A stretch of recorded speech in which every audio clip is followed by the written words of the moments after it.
The docking bay of Nexus Prime buzzed with activity as passengers from 12 different worlds stepped aboard the massive transport vessel. Steam hissed from the airlock seals, and the metallic floor vibrated under hundreds of feet, claws, and other appendages. Ji-won pulled his hood lower over his face and checked his identification papers one more time. The forgery was perfect, or so the black market dealer had promised. According to the documents, he was a Terran colonist from the Outer Rim. Nothing special, nothing worth a second glance. He joined the line of passengers waiting for bioscanning. Ahead of him, a tall, blue-skinned Zephyrian chatted with a rock-like Krithari about trade routes. Behind him, two small Vegan scholars discussed philosophy in their musical language. Everyone had their place in the galaxy's great catalog of species. Everyone except him. Next, called the scanning officer, a pleasant-looking female with silver hair and kind eyes. Her nameplate read Yuna Passenger Services. Ji-won stepped forward and placed his hand on the bioscanner. The device hummed to life, sending gentle pulses of light through his palm. This was the moment of truth. Either his forged genetic markers would fool the machine, or his real identity would be exposed. The scanner beeped. Then it beeped again. A confused frown crossed Yuna's face as she stared at her screen. "Is there a problem?" Ji-won asked, trying to keep his voice steady. "Just a moment."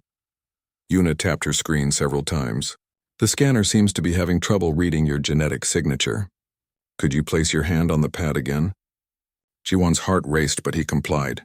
The machine hummed louder this time, its lights flashing in rapid sequences. After 30 seconds, it finally beeped once and went quiet. Yuna's frown deepened. "That's odd. Your scan is showing up as unclassified life form in our database. But that can't be right. Every known sentient species is in our system. Maybe it's just a glitch," Ji-won suggested. "The papers say I'm from Terran Colony 7. We're pretty isolated out there.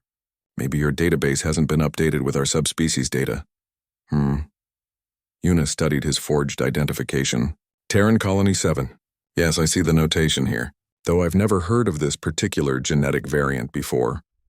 She looked up at him with curious eyes. "You have some interesting physical characteristics. Your bone structure seems almost Krithari, but your skin tone suggests Althari heritage. And those eyes? They're almost Zephyrian in their intensity." Ji-won shrugged, trying to appear casual. "Mixed colony. Lots of different species settled there over the generations. Guess it shows in the genetics." That seemed to satisfy her, at least partially. Yuna stamped his papers and handed them back. "Welcome aboard Nexus Prime. Deck 7, Section C for passenger quarters. Enjoy your journey." As Ji-won walked away, he didn't notice Yuna continuing to stare at her screen, or the way she flagged his file for further review. The passenger deck was a marvel of engineering, designed to accommodate the needs of multiple species. The ceiling height adjusted automatically based on who was standing beneath it. Climate zones shifted from the cool, humid air preferred by vegans to the warm, dry atmosphere that Zephyrians loved. Artificial gravity generators could be fine-tuned for each individual's homeworld preferences. Ji-won found his quarters, a small but comfortable room with a standard bed, desk, and viewing portal. He sealed the door behind him and finally allowed himself to breathe. 3 years. 3 years since Earth's destruction had been erased from all galactic records. 3 years since the surviving humans had been declared extinct and their homeworld listed as uninhabitable solar debris. The cover-up had been thorough, designed to hide the shame of a planet lost to political incompetence. But humans had survived. Scattered across the galaxy, hiding among the other species, they endured. They adapted. They learned to blend in because they had no choice. A soft chime indicated an incoming message on his room's communication system. Ji-won hesitated, then activated it. "Attention passengers," came the voice of the ship's captain. "This is Captain Wu Jin speaking. We'll be departing dock in 30 minutes. Our journey to the Andorian system will take 6 days, with brief stops at stations Kepler 442 and Tau Ceti. We hope you have a pleasant voyage." Ji-won settled onto his bed and tried to relax. 6 days. He could maintain his cover for 6 days. Down in the ship's medical bay, Dr. Sohee was reviewing the passenger manifest when an alert appeared on her screen.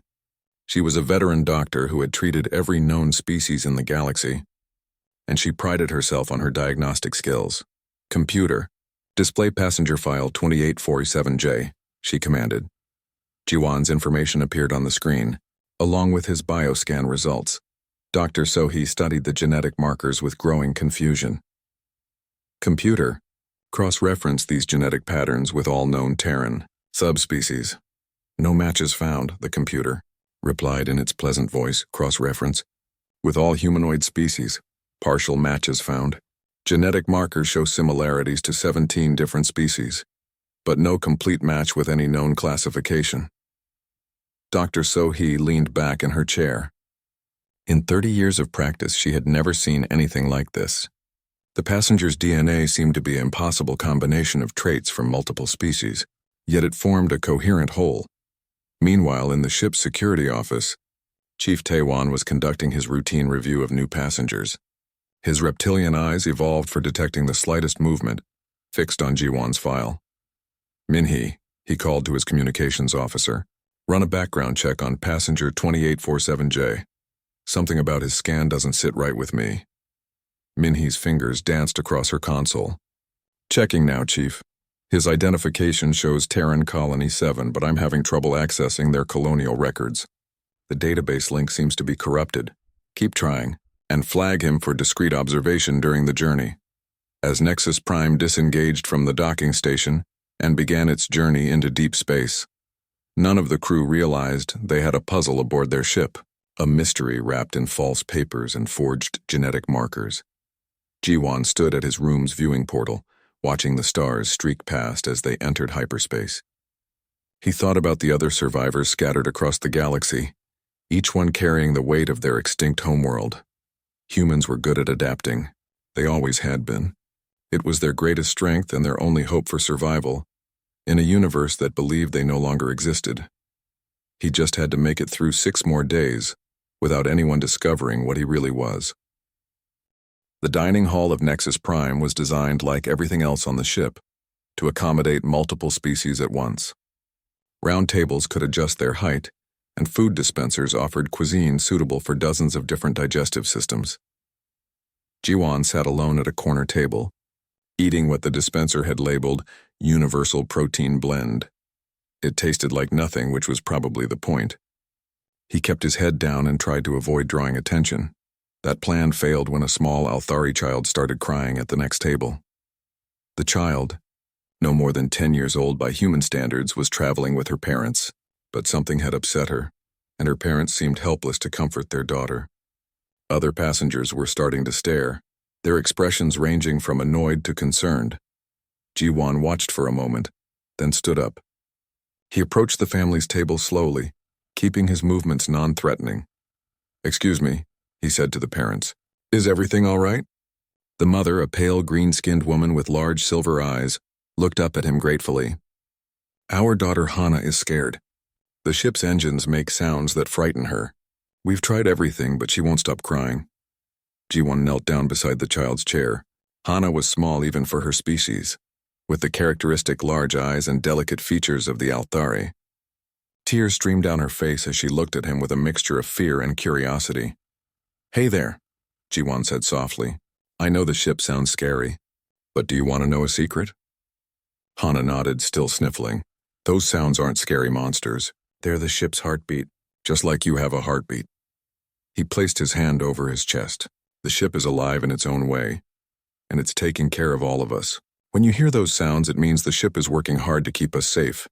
As he spoke, Jiwan found himself unconsciously mimicking Althari speech patterns and body language. His voice took on the musical quality that their species used to comfort their young. His posture became more graceful, more flowing. Hana's crying gradually stopped. She looked at Jiwan with wonder. "Really, the ship has a heartbeat?" "Really? And every time you hear it, you can remember that you're safe." The child smiled and wiped her eyes. Her parents looked amazed. "Thank you," the father said. "I've never seen her respond to a stranger so quickly. You must have experience with children." Jiwan stood up, suddenly aware that several other passengers were watching him. Just lucky, I guess. He returned to his table, but the damage was done. Yuna, who had been dining 3 tables away, had observed the entire interaction. She made a note on her personal data pad. Later that day, Jiwan was walking through the ship's recreation area when he came across a group of passengers struggling with a puzzle game. It was a three-dimensional maze that required both logical thinking and spatial awareness to solve. The players were getting frustrated. "This is impossible," complained a vegan scholar named Do-hyun. "The design makes no sense from an engineering perspective." "Maybe we're approaching it wrong," suggested a Krathari trader named Taiwan Jiwon paused to watch. The puzzle was complex, requiring players to manipulate floating energy cubes through a series of barriers. Each species seemed to approach it differently. The vegans used pure logic, the Krathari relied on brute force problem solving, and the Zephyrians tried to find elegant flowing solutions. Without thinking, Jiwon stepped forward. "Mind if I try?" The group made room for him. Jiwon studied the puzzle for a moment, then began to work. But instead of using one approach, he switched between them. He used vegan logic to understand the basic rules, Krathari determination to push through difficult sections, and Zephyrian intuition to find shortcuts. Within minutes, he had solved the puzzle that had stumped the others for over an hour. The group stared at him in amazement. "How did you do that?" asked Do-hyun. I'm not sure," Jiwon admitted. "I just tried different approaches until something worked."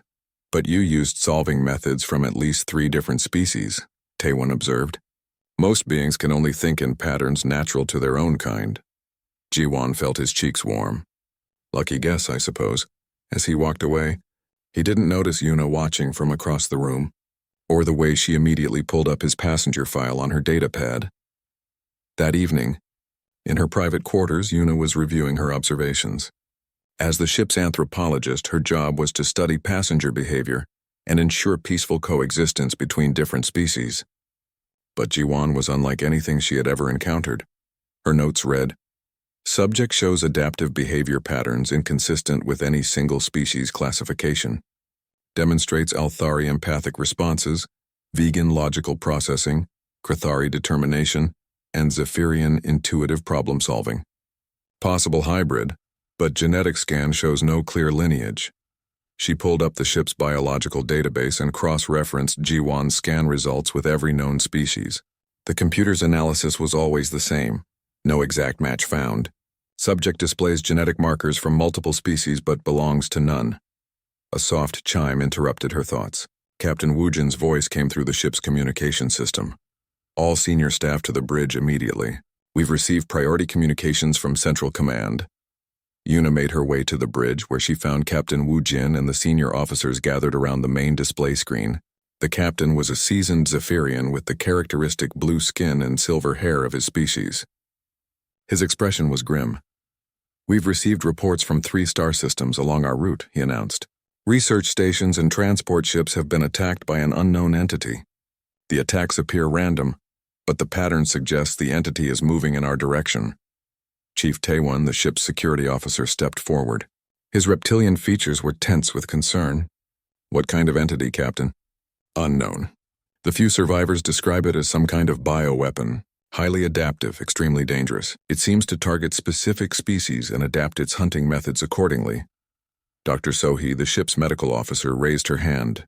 "Are there any patterns to the attacks? Species preferences? Environmental factors?" "That's what's strange," Captain Woojin replied. "The entity doesn't seem to prefer any particular species. It attacks everyone equally. But the survivors report that it somehow knows exactly how to counter each species' natural defenses." Yuna felt a chill run down her spine. An entity that could adapt to counter any species' defenses would be nearly unstoppable. Every known species had evolved specific survival strategies over millions of years. "If something could neutralize those advantages, what are our orders?" asked Taewon. "Continue on course but maintain maximum alert status. All passengers are to be informed of potential danger, but we don't want to cause panic." As the meeting broke up, Yuna found herself thinking about Jiwon again. In a universe where every species had predictable behaviors and defenses, he was an anomaly. But maybe in a situation like this, being unpredictable would be an advantage. She made a decision. Tomorrow she would approach Jiwon directly and try to learn more about his true nature. Something told her that his unusual abilities might be important in the days ahead. On Deck 7, Jiwon lay in his bed, staring out at the stars. He had no way of knowing that his cover was slowly unraveling, or that danger was approaching from the depths of space. All he knew was that he had to keep pretending to be something he wasn't for 4 more days. The alarm that woke everyone on Nexus Prime was unlike the gentle chimes used for normal announcements. This was a harsh, urgent sound that meant only one thing: emergency. Ji-won jolted awake in his quarters as Captain Woo-jin's voice filled the ship. All passengers remain in your quarters. We are responding to a distress signal from Research Station Omega-7. This is a rescue operation. Through his viewing portal, Ji-won could see the station in the distance. It hung dead in space, its lights flickering weakly. No signs of life, no movement. Something about it made his skin crawl. On the bridge, Captain Woo-jin studied the sensor readings with growing concern. Taewon, what do your scans show? The security chief's reptilian eyes fixed on his display. Life support is failing throughout the station. I'm reading 17 life signs, but they're weak. Very weak. Any sign of the entity that's been attacking ships in this sector? Negative, Captain. Whatever was here seems to be gone. Dr. Sohee stepped forward. Those survivors need immediate medical attention. We have to board the station. Captain Woo-jin nodded grimly. Assemble a boarding party. Full protective gear. Taewon, you're in charge of security. Sohee, bring medical supplies. I want this done fast. What they found on Research Station Omega-7 would haunt them for the rest of their lives. The station's corridors were dark and filled with the acrid smell of fear. Emergency lighting cast eerie shadows on the walls. The boarding party moved carefully, their footsteps echoing in the silence. This way, Taewon whispered, following his scanner toward the life signs. The survivors are in the main laboratory. They found them huddled together in a corner of the lab, 17 researchers from various species. Their eyes were wide with terror, and they flinched when the rescue team appeared. It's okay, Dr. Sohee said gently, approaching them with her medical scanner. We're here to help. You're safe now. A vegan scientist, apparently the senior researcher, looked up at her with haunted eyes. Safe? No one is safe. Not from the Harvester. The Harvester? Captain Woo-jin asked. Our creation, the scientist whispered. Project Apex. We were trying to create the perfect hunter, something that could adapt to any environment, counter any threat. We succeeded too well. Taewon's scanner beeped softly. Captain, I'm picking up something strange. There are traces of an unknown biosignature throughout the station. The scientist's face went pale. It's still here. It's learning, always learning. Every species it encounters, every defense it faces, it adapts and overcomes. Dr. Sohee was examining one of the injured researchers. Captain, these wounds, they're unlike anything I've seen. It's as if something knew exactly how to bypass this person's natural healing abilities. The Harvester scans its prey, the scientist explained. It reads their genetic structure, their natural defenses, their fighting patterns. Then it adapts itself to be the perfect counter. Krethari strength means nothing when it can become stronger. Zephyrian speed is useless when it can move faster. Althari empathy can't work when it blocks all emotional connections. A new alarm suddenly filled the station. The rescue team's ship was calling them. Boarding party, return to ship immediately, came the urgent voice of Communications Officer Minhee. We're detecting an unknown entity approaching your location. But it was too late. The lights went out completely. In the darkness, they heard a sound that chilled them to the bone. It was like metal scraping against metal, but organic. Alive. Emergency lighting flickered on, casting wild shadows everywhere. That's when they saw it. The Harvester was impossible to describe because it kept changing. One moment it looked like a massive insect with razor-sharp claws. The next it seemed to flow like liquid metal. Its surface shifted constantly, adapting to whatever it sensed around it. Run, Taewon shouted, but the creature was already moving. It struck the Krethari security officer first. Taewon was strong, incredibly strong by any standard. His people had evolved on a high-gravity world where only the most powerful survived. But the Harvester had scanned him instantly. It matched his strength and exceeded it, its claws sliding through his armor like paper. Taewon fell, and the creature turned toward the others. A Zephyrian engineer named Jae-hyun tried to escape using his species' natural speed. Zephyrians could move faster than most beings could track, but the Harvester had already adapted. It moved like lightning, cutting off every escape route before Jae-hyun could even process what was happening. Dr. Sohee tried to use her medical scanner to confuse the creature's senses, but it simply absorbed the energy and used it to enhance its own scanning abilities. The boarding party was trapped. Captain Wu Jin activated his emergency beacon. All hands code black. Hostile entity aboard. Prepare for immediate departure. But even as Nexus Prime's engines roared to life, the captain knew it was too late. Through the station's viewing ports, he could see something dark and fluid moving along the ship's hull. The Harvester had already made the jump. Back on the ship, passengers felt the vibrations as the Nexus Prime disengaged from the station. Most assumed the rescue was complete. But in the passenger quarters, Ji-won felt something else. A cold dread that seemed to seep through the ship's walls.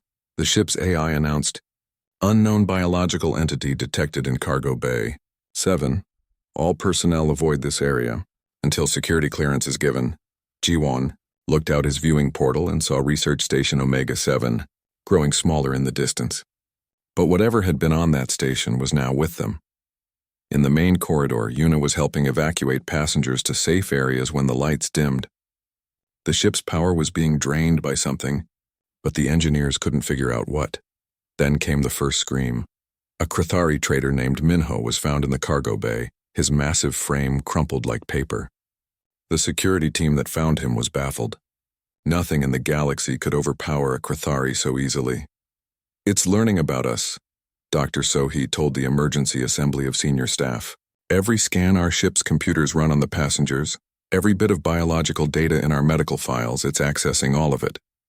Then we delete everything," Captain Wu Jin decided. "Wipe the biological database, destroy the passenger files, give it nothing to work with." "It might be too late," Yuna said quietly. "It's already scanned most of the crew and passengers. It knows our species, our weaknesses, our defenses." Another scream echoed through the ship. The hunt had begun. In his quarters, Ji-won pressed himself against the wall as something moved through the corridor outside. Through the gap under his door, he could see a shadow that seemed to shift and change shape. The ship's bioscanners were all linked to the central computer. Every passenger had been scanned when they boarded. Every passenger except him. He was the only one aboard whose biological data read unknown species. The only one the Harvester couldn't analyze, couldn't predict, couldn't counter. For the first time since boarding the ship, Ji-won realized that his secret might be the only thing standing between the passengers and complete destruction. The emergency lights cast long shadows through the corridors of Nexus Prime, as the ship's crew tried desperately to track the Harvester's movements. But the creature was always one step ahead, adapting faster than they could counter. Captain Wu Jin stood in the bridge's command center, watching his crew fall one by one on the security monitors. "Report," he ordered grimly. 8 crew members down," Taewon replied, his reptilian features tight with frustration. "The creature is moving through the ship systematically. It's learning our patrol patterns and avoiding our security teams." On the main screen, they watched as the Harvester cornered a Vegan engineer named Do-hyun in the power core section. Do-hyun tried to use his species' natural intelligence to outsmart the creature, quickly rewiring power conduits to create an electrical trap. For a moment, it seemed to work. The Harvester stepped into the trap and was struck by a massive electrical discharge that would have killed any normal creature. But instead of dying, the Harvester absorbed the energy. Its body shifted and changed, developing electrical resistance. Within seconds, it had adapted completely. Do-hyun's screams were cut short. "This is impossible," Dr. Sohee whispered from her medical station. "It's not just adapting to our attacks. It's learning from them, becoming stronger." Yuna was at her anthropology station, frantically searching through the ship's databases. "I've been studying its pattern. The Harvester targets each species using their own strengths against them. It beat the Krithari with superior strength, the Zephyrians with greater speed, the Vegans with enhanced intelligence. Then how do we fight something that can always be better than us?" Captain Wu Jin asked. "I don't know," Yuna admitted. "Unless," she paused, thinking. "Captain, there's one passenger who might be different. The one I flagged earlier. His bioscan came up as unknown species, the Terran colonist. That's what his papers say, but I don't think that's what he really is. His behavioral patterns don't match any known species. He's unpredictable." Another alarm sounded. Communications Officer Min-hee looked up from her station with wide eyes. "Captain, the creature has reached Deck 7. That's the passenger quarters." Through the ship's internal cameras, they watched in horror as the Harvester moved through the passenger areas. It had grown larger, incorporating traits from every species it had encountered. Part insect, part machine, part something else entirely. The passengers tried to hide, but there was nowhere to go. The creature found them easily, scanning each one before attacking. A family of Althari tried to use their natural empathic abilities to confuse it, but the harvester simply blocked their emotional projections and struck. "We have to evacuate," Dr. Sohi said. "Get the remaining passengers to the escape pods." "The pods won't work," Taewon reported. "The creature has damaged the launch systems. We're trapped." On Deck 7, Ji-won heard the screams getting closer. He had barricaded himself in his quarters, but he knew it wouldn't hold for long. Through his door's security viewer, he could see other passengers running down the corridor in panic. Little Hana, the Althari child he had comforted earlier, was crying as her parents tried to find a safe place to hide. But there was no safe place on the ship anymore. The harvester appeared at the end of the corridor. Ji-won watched through his viewer as the creature scanned the fleeing passengers. Its body shifted and adapted with each scan, becoming the perfect predator for each species it encountered. When it looked at the Althari family, spikes grew from its limbs designed specifically to pierce their delicate nervous systems. That's when Ji-won made his decision. He unsealed his door and stepped into the corridor. "Over here," he shouted, drawing the creature's attention away from the family. "You want to hunt something? Hunt me." The harvester turned toward him, and for the first time since boarding the ship, it hesitated. Its scanning beams swept over Ji-won repeatedly, but something was wrong. The creature's display screens, visible through its translucent skin, showed error messages: species unknown, genetic pattern, no match found, defensive capabilities, unable to determine, attack, strategy, error. The creature had never encountered this before. Every other being in the galaxy had a place in its vast database of species, but Ji-won didn't exist in any galactic registry. On the bridge, Yuna watched the encounter through the security cameras. "Captain, look at this. The creature can't scan him properly. It doesn't know what he is." The harvester moved closer to Ji-won, its scanning intensity increasing. But instead of the confident flowing movements it had shown while hunting other species, it moved cautiously, uncertainly. "Run," Ji-won yelled to the Althari family. "Get to the bridge." As they fled, the harvester tried to chase them, but Ji-won stepped into its path. The creature turned back to him, frustrated by its inability to categorize this strange being. It attacked anyway, but its attacks were different. Instead of the precise, species-specific strikes it had used on others, the harvester used generic attacks. Slashing claws, crushing strength, electrical discharges, broad attacks that might work against any creature. Ji-won dodged the first swipe, his movement patterns unlike anything the creature had seen. He didn't move with Zephyrian grace or Krathari power. His movements were improvised, unpredictable, purely reactive. The creature grew more frustrated. It increased its attack speed, but Ji-won's responses couldn't be calculated or predicted. When it struck high, he went low. When it used electrical attacks, he used the ship's metal walls to ground the energy. When it tried to corner him, he found escape routes that no other species would have considered. "He's fighting like no known species," Yuna breathed, watching the battle. The creature can't adapt because it doesn't understand what it's fighting against. The harvester, for the first time since its creation, was losing a battle. Its perfect adaptation abilities were useless against an opponent it couldn't identify or predict, but Ji-won was only human. He was getting tired, and the creature was getting more desperate and dangerous. The battle moved through the ship's corridors, with Ji-won leading the creature away from the remaining passengers. He used every advantage he could find: narrow passages where the creature's size worked against it, emergency blast doors that he could trigger and it couldn't, maintenance shafts too small for its adapted form. But eventually, he was cornered in the ship's main cargo bay. The harvester blocked the only exit, its body now a mass of contradictory adaptations as it tried to prepare for every possible attack pattern. Ji-won stood in the center of the cargo bay, breathing heavily. Around him were containers and equipment, but nothing that could seriously damage the creature. The harvester approached slowly, scanning continuously. Its displays still showed error messages, but it had decided on a new strategy. If it couldn't predict its prey, it would simply overwhelm it with raw power. The creature began to grow larger, incorporating mass from the cargo containers around it. Soon it would be too big and too strong for any being to resist. Jiwon looked around the cargo bay one more time. Little Hana had found her way here somehow, hiding behind a storage crate. Her parents must have been killed while fleeing. She was watching him with those large Althari eyes, counting on him to protect her. That's when Jiwon realized something important. The creature could adapt to fight any known species, but it couldn't adapt to fight for something. It had no understanding of sacrifice, of protecting others, of choosing to stand and fight, even when you know you might lose. It was about to learn what made humans different from every other species in the galaxy. The cargo bay fell silent except for the low hum of the ship's engines and the harvester's scanning beams. Jiwon stood in the center of the room, sweat dripping from his face as the creature loomed over him like a living nightmare. Behind a storage crate, little Hana watched with tears in her eyes. She was alone now, her parents lost somewhere in the ship's corridors. This strange man was the only thing standing between her and the monster.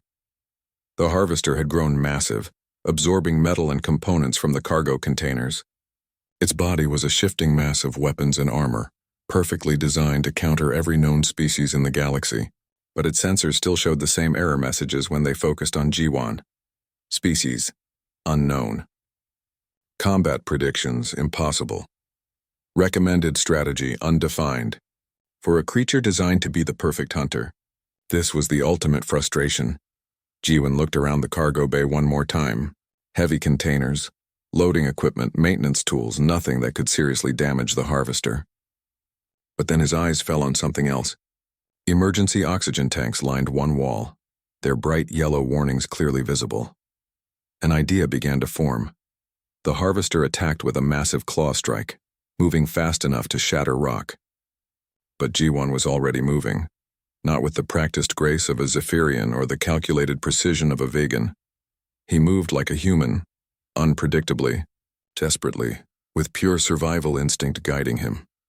He rolled under the attack and came up near the oxygen tanks. The harvester spun to follow him, but Jiwon was already moving again. He grabbed a maintenance tool and swung it at the nearest tank's valve. The harvester paused, confused. This made no sense. The tool couldn't damage the tank enough to be useful as a weapon.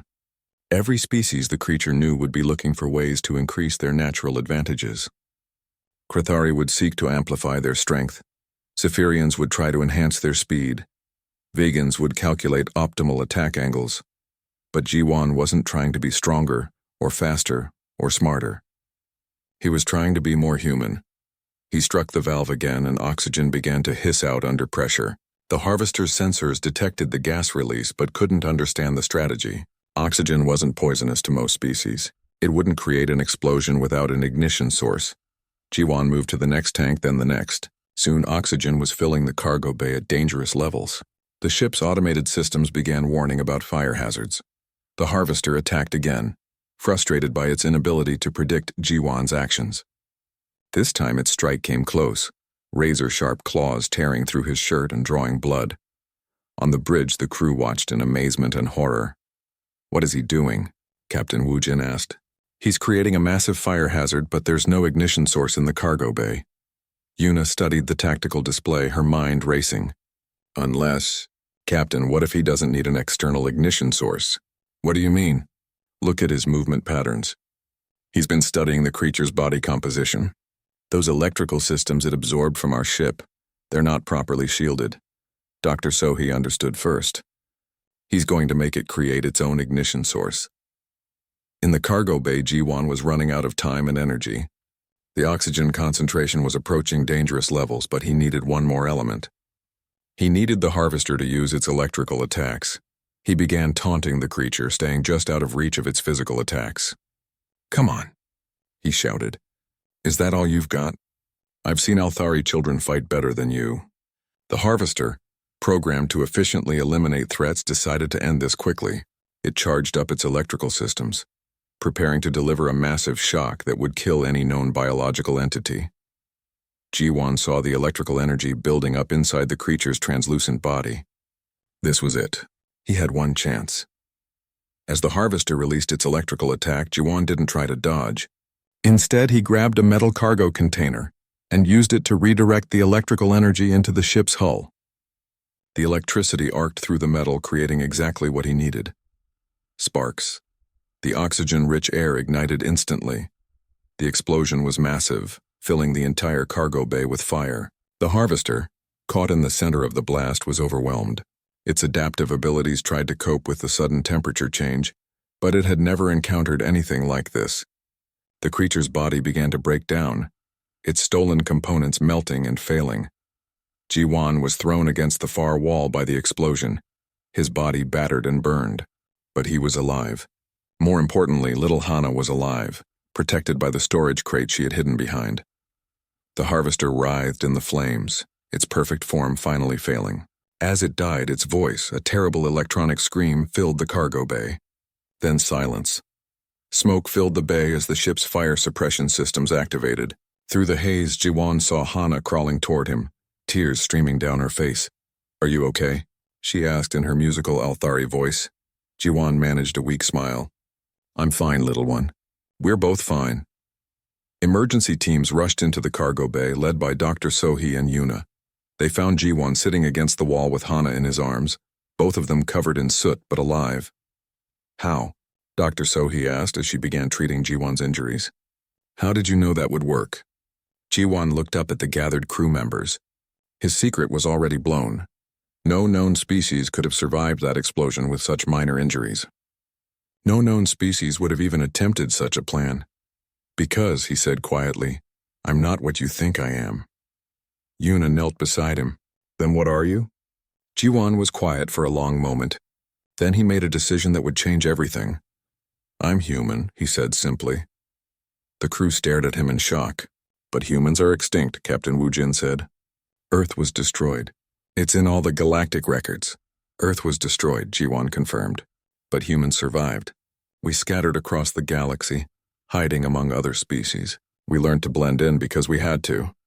Dr. Sohee understood now why his genetic scans had been so confusing. "That's why you showed traits from multiple species. Humans are adaptable. We're generalists," Ji-won explained. "We don't have one great strength like other species. We can't match Krithari power or Zephyrian speed or vegan intelligence, but we can do a little bit of everything. We adapt, we improvise, we survive." Yuna looked at her notes from observing him over the past few days. "That's why the harvester couldn't predict your behavior. It was designed to counter specialists, not generalists. And," Ji-won added, holding Hana a little tighter, "it was designed to hunt. But it didn't understand that sometimes the best way to win is to protect something, instead of just trying to survive." Captain Woo-jin looked around the destroyed cargo bay, then back at Ji-won. "Your species sacrificed your homeworld to save others, didn't you?" "That's why it was removed from the records," Ji-won nodded. "Earth's leaders made some mistakes. When they realized their errors would doom innocent worlds, they chose to take the blame and disappear from history. It seemed like the only way to protect everyone else, Amir, but you survived. Some of us, hidden among the other species, trying to make up for what our leaders did wrong." Dr. Sohee finished treating his wounds and stood up. "The question now is, what do we do with this information?" The crew looked at each other. They had witnessed something impossible. A member of an extinct species had saved their ship and everyone on it. Captain Woo-jin made the decision for all of them. "As far as the official records show, passenger 2847J is a Terran colonist who showed exceptional bravery during an emergency. Nothing more." Yuna smiled and deleted her notes about his unusual behavior patterns. "Agreed. Some secrets are worth keeping." As the rescue teams helped Ji-won and Hana out of the cargo bay, none of them spoke about what they had really witnessed, but they all understood that they had encountered something remarkable. Humans weren't gone. They were still out there, quietly protecting the galaxy that thought they were extinct, and maybe, just maybe, that was exactly where they belonged.